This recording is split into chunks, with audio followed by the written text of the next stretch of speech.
Alright guys, this will be part 2. My productions have been halted since last time due to a dead battery on the camera. And I haven't been working because today is Christmas and I have been spending time with family.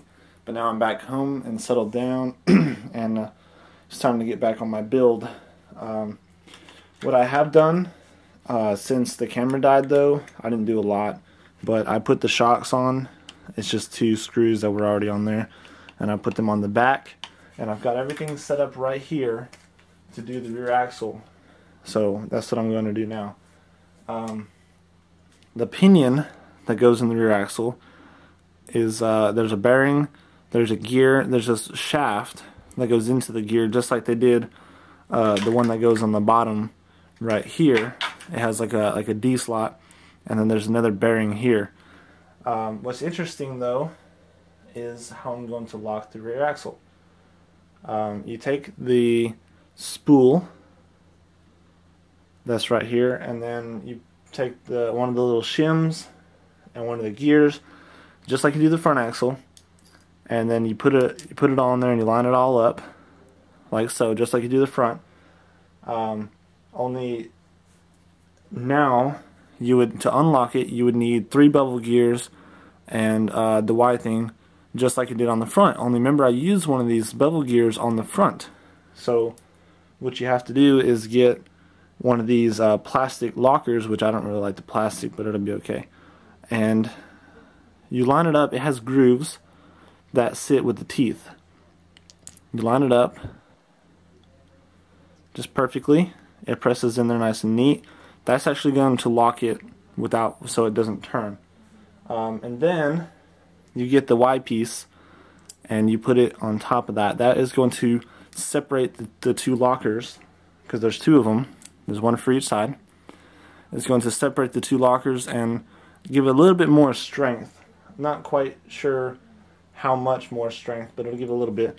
I even put a little bit of grease on the gear, even though I'm not going to need it, just because it says to. And then you put your other washer, and then you put the other side of the big gear, and you squeeze it together. And I need to find some screws for this. Alright, so I put the 3 screws in there. You gotta be careful with these screws. One's a fine thread and one's a coarse thread. It's actually too small to show you on the camera, so I'm not gonna do that. But you can see the splines in there that go all the way through this. So now I'll put a little bit of grease on this one. I'll just put like 4 little spots of grease, and that'll work its way around. And then now the grease, or the gear, can actually go in the axle like so. Now you have these 2, the actual drive axles. One is longer, one is shorter, and they require C-clips. Let's see what it says. 1 C-clip per axle. So that's these ones over here. And the C-clip goes on the axle.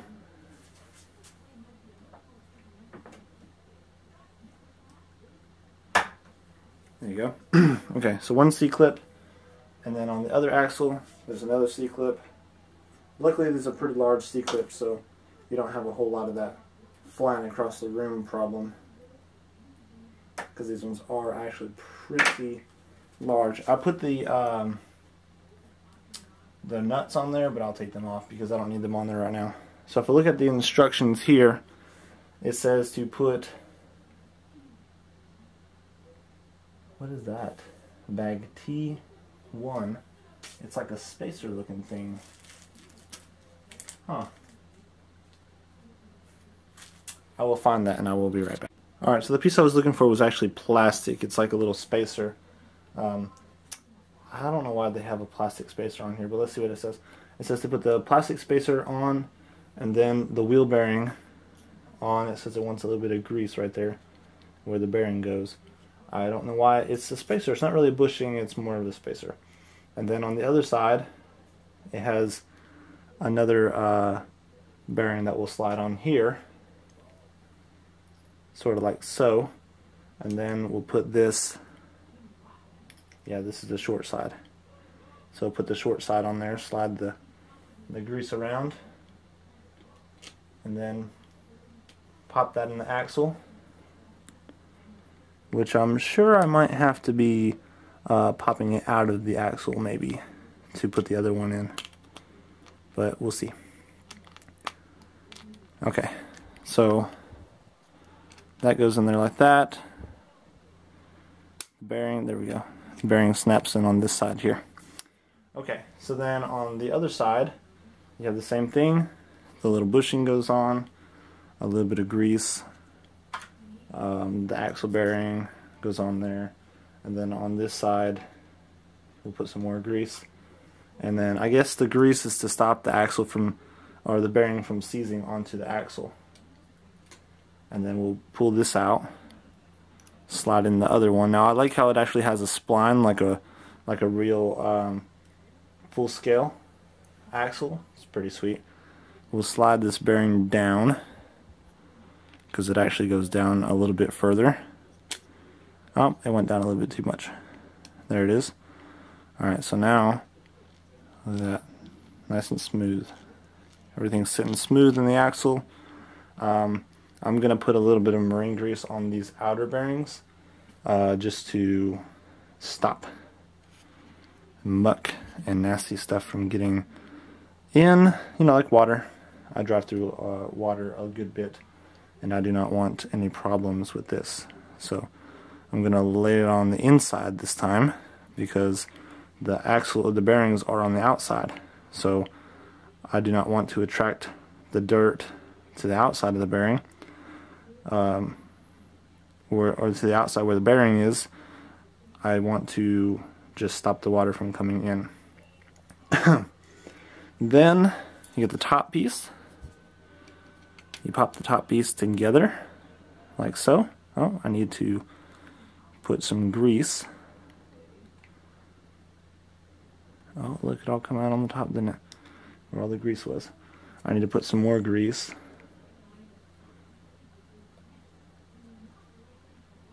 Here on this top where this bearing is, because we don't want it getting in there either.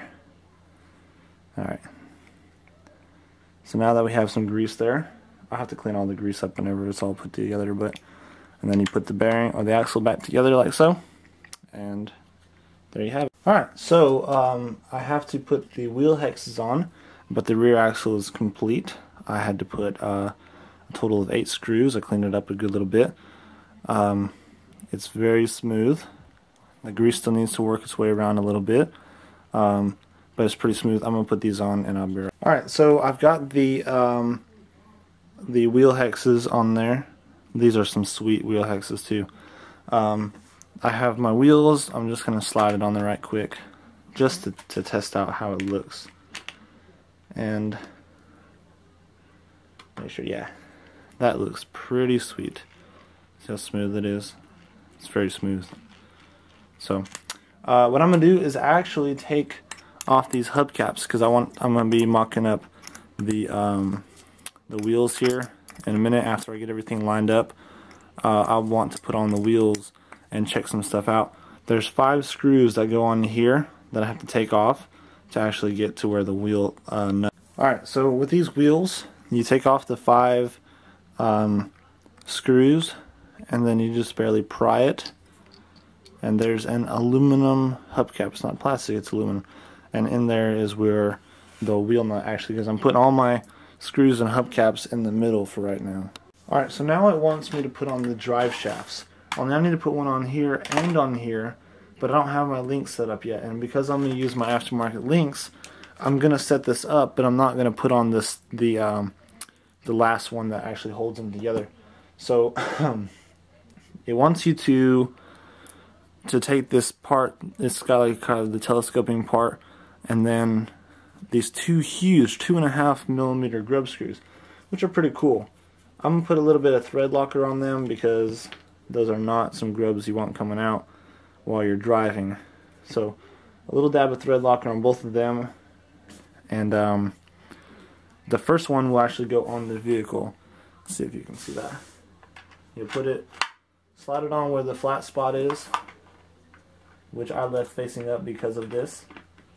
And then we want to tighten it down. And I'm going to slide it all the way forward and then give it a good wrench. These are titanium tools. They're cheap, like 10 bucks on eBay. Amazing tools. If you don't have a set, I would recommend getting them. They're only 10 bucks and they're totally worth it.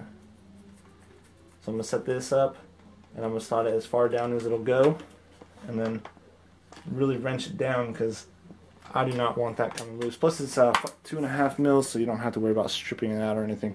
I'm going to get some links made up and then we'll mount it. Alright, so without instructions, the links were kind of a pain. My link kit come with this blue bar here that goes on top of the axle. And what it does is actually relocates the upper links from being out here to actually in the middle and even further back. So they're a little bit longer.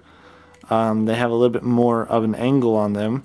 But the bottom links stay in the same place. And they have this little spacer on the bottom that allows them to drop the axle a little further. I'm going to mount it up and I'll show you what it looks like when it's done. Alright, so I got the rear axle mounted. Check it out. I did not attach the links. I figured you guys would want to see what it looks like. As for drive shaft angle, it's decent. At full droop, it does come out a little bit. I'm sure I can adjust my upper links to get a little more angle out of it, but it's alright. As for the triangulation, I think it's pretty nice. It actually gets rid of some of the steepness of the angle on these upper links, but the rear links are pretty much exactly in the same spot. I'm going to mount up these shocks and I'll show you what it looks like after that. Alright, well, we have an unforeseen problem. With my link kit, it does not give me anywhere to mount my shocks onto the axle. So, yeah. I'm going to roll with the stock links for right now. And I contacted the dude and said, hey, WTF, I need some shock mount stuff. So I'm going to get all the stock stuff back. Alright, well, I got the stock links put on and I can tell you I'm not happy. I sent an email to the manufacturer, RC Damper on eBay is who I got those from. I also got these shocks from them too, and the shocks are actually not long enough on the bottom to clear in the stock position. I believe it says to mount them over here, but I had to put them back just to make them work. Also, you can see when the axle flexes, you can see it flex and bend that bottom link because the shocks are just totally not in a good position. These links are very, very flexible, and I just don't like them. I'm just not happy with it. I'll see what I can do about getting there's like one that has like an aluminum piece here where the shock mounts to it, and then the link mounts to it. I'll see if I can get a set of those. Okay. Under here you can see when I turn, you have to put a little bit extra force to make it turn all the way, and that's because right here the plastic is actually hitting, it's all black, it's hard to see, but the plastic from the tie rod is hitting this link, this bottom plate. So I'm gonna actually cut a little bit of this plate off to eliminate that problem. It could have a whole bunch to do with my aluminum parts, but I'll find out. Alright, so here's where I'm at right now. To get this to actually turn like it should, on one side it still has a little bit of a problem, only at the very extreme, but other than that it slides nice and fine. I actually had to cut out these grooves only on the other side. I had to cut down about this far of those grooves because that's where the tie rods were actually hitting, and that's all stock. So there's still a little bit of flop going on the front, but I'll have to figure all that out later. I'll mount up the wheels and see what it looks like. Alright, so it's starting to actually come together a little bit. Here's the most of the mechanics set up. I've got the wheels on it. I don't have the center caps on. I will put them on in a minute, but I figured you might wanted to just see what it looks like as it sits. It's pretty nice. I really like it. As for the steering, I think the steering actually is pretty decent for right now. The drive, with it being all locked, all forward locked, it seems to drive pretty smooth. The whole thing is pretty smooth. I don't know, it's growing on me. It's definitely growing on me. It's not it's got like little to no articulation, maybe an inch, but that's more scale, you know. And when you put on the body, I'm sure it'll look much better with the body on it and stuff. I hope it does. It kind of looks a little bit long, but I'm really kind of curious to see what this body has in store for me. But I like the CC01 kit. I'm not done building it yet. Right now, just the mechanics are done as far as getting it rolling and getting it turning. I have to still hook up the servo and the electronics and the battery and all that stuff, which I will do. But for right now, I think it looks great. Yeah, you know, it's not anything special, but it is what it is for the kit. Alright, so I've got most of it, the weight parts, and I still have to do the servo, which I'm about to do here in a little bit. But I got the hubcaps on. We have a tiny bit of a problem. I'll show you what it is. Here's the body. I put the clip on the bottom that allows you to attach it onto the vehicle, and I'll attach it right quick for you. Show you how easy. It's very easy to put the body on. That's it, and the body's on. It kind of does look a bit goofy though. Yeah, it's grown on me. But my problem I found is my tires may be a little bit too big. So they're probably going to scrub. I'll probably have to find a way to maybe lift it, or, you know, something like that. Something just to make the tires not scrub. I don't even know if it will, but I'm sure they will. Have to get something to kind of lift the body up a little bit. Maybe somebody's got a body lift kit available or something. It's not so bad in the front, but it is a little bit on the back. But one thing I am going to do though is on the front there's this bumper skid plate that goes on the front here. I do want the skid plate. I could run it without it, but I want the skid plate, but I don't want this bumper. See, the bumper's cool and all, but that is definitely not what a Jeep looks like. So I'll have to figure out what looks the best as far as the bumper. But I really don't like the look of that bumper being on the front there. But well, I think I figured out the body scrubbing on the back problem. I lifted it up just a little bit by drilling some more holes further down, so I can drop it down, or lift it up just like, I don't know, a very little bit, like a 1/4 inch. And it doesn't actually make it look weird. It just brings it up off the back tires just enough to where it doesn't get in the way. Okay, well, I've decided to leave this bumper on the front for right now. I can always trim it up a little bit later. If I do trim it, I'll be trimming it like right here where the chassis begins. But I figure for right now it'll help me stop him from tearing up the front part of the bumper. And also when I mount my winch on there, I'll be able to run the fair leads through here, so the wire won't, you know, go too far, get caught up on stuff like from an angle or something. It'll be pretty good for just running my winch line through. I still gotta see if I can fit the winch and the lights. But no worries, if the lights won't fit with the winch on there, the lights will go. The winch is definitely going on there. Finally, at last, after all this hard work, this is the actual first test run. I've tested the speed of the motor and all that stuff.